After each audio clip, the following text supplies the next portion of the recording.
Terminator 2 judgment day. The terminator नाम से आई इस साइंस फिक्शन फिल्म को IMDb पर 8.5 रेटिंग मिली है।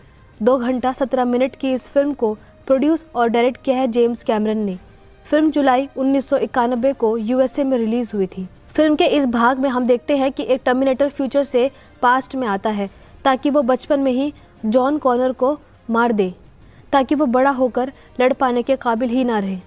टर्मिनेटर जो 2029 से 1997 में आता है वह मेटल का बना होता है।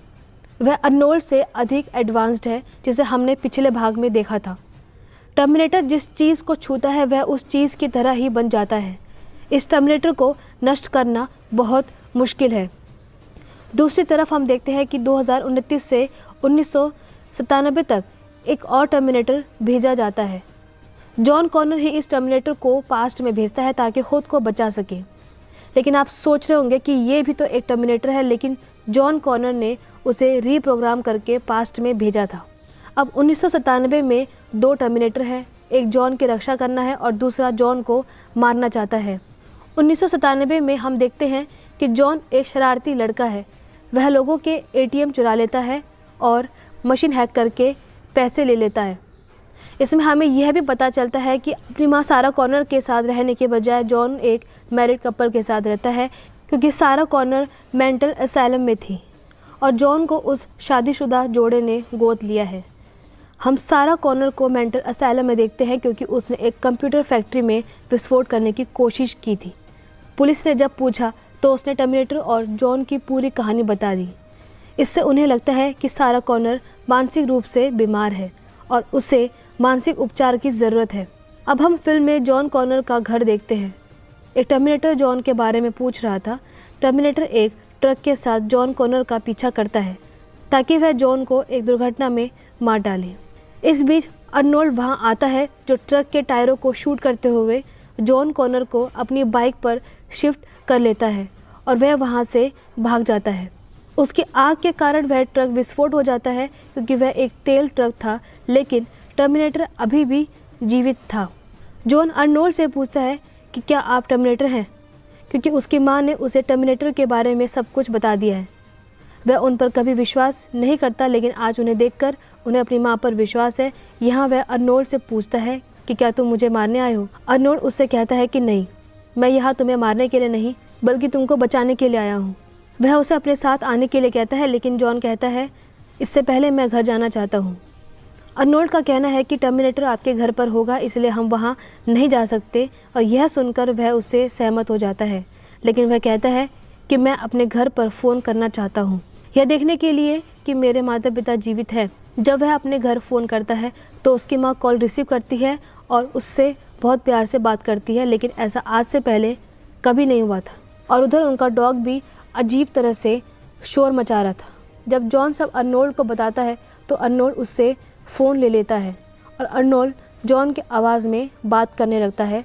तो अर्नोल्ड को पता चल जाता है कि उस टर्मिनेटर ने जॉन के पेरेंट्स को मार दिया है। इधर जॉन काफ़ी परेशान था क्योंकि उसने कभी भी अपनी माँ की बातों पर ट्रस्ट नहीं किया था, लेकिन अब वो चाहता है कि अब वो हॉस्पिटल से अपनी माँ को ले आए, लेकिन अर्नोल्ड उसको ऐसा करने के लिए मना कर देता है। अर्नोल्ड जॉन से बोलता है कि अब T-1000 अब तुम्हारी माँ के गेटअप में तुम्हें मारने की कोशिश करेगा।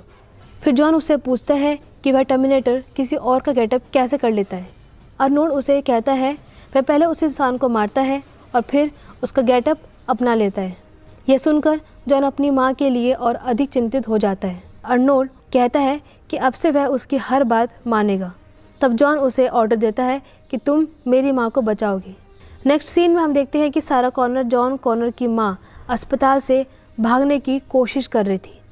इस बीच अर्नोल्ड वहाँ आता है और उसे देखकर वह डर जाती है क्योंकि पिछले हिस्से में अर्नोल्ड उसे मारने आया था। जॉन अपनी माँ को समझा रहे थे कि अर्नोल्ड हमारी सुरक्षा के लिए आए हैं। इसी बीच T-1000 वहाँ आ जाता है, यानी वो टर्मिनेटर है जो जॉन को मारना चाहता है।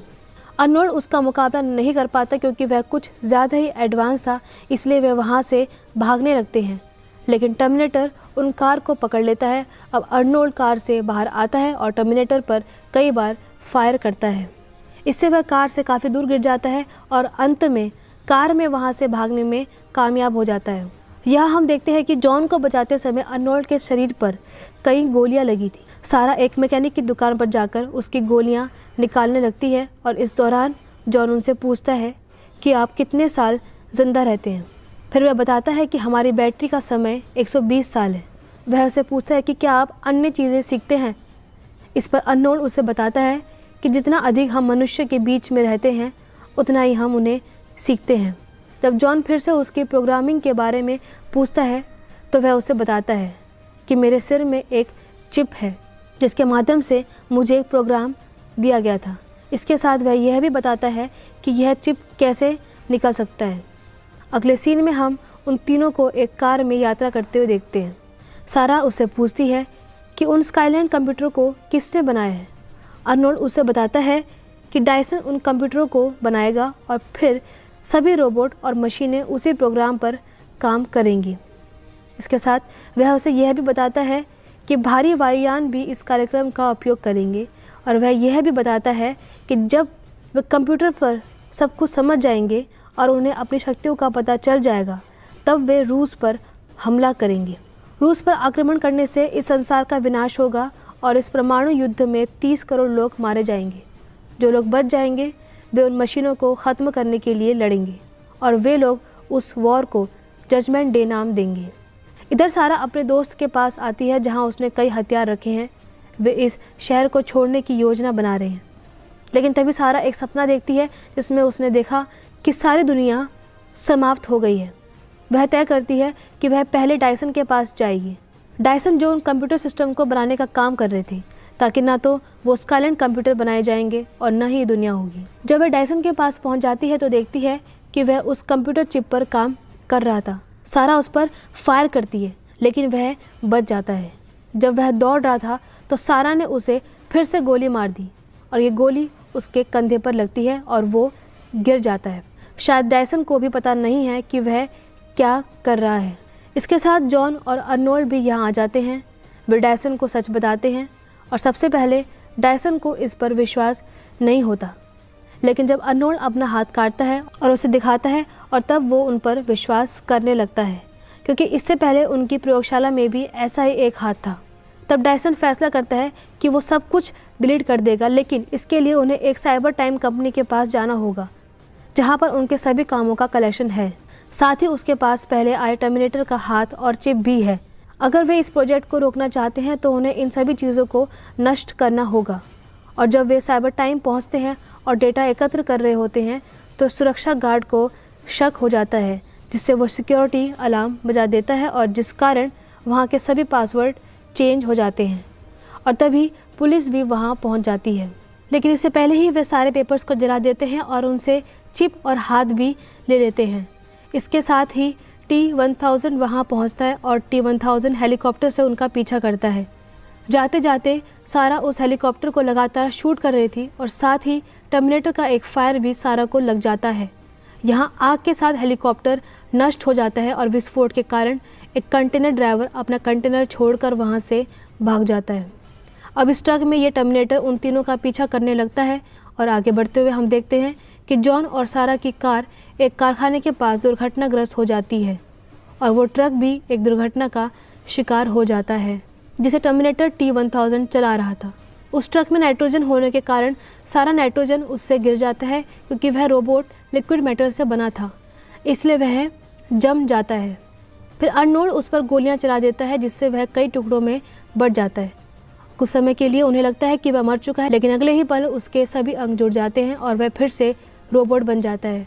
अर्नोल्ड और वो सब दौड़ते हुए एक फैक्ट्री के अंदर आ जाते हैं। ये एक रिसाइकलिंग यूनिट होती है और बहुत हीट होती है।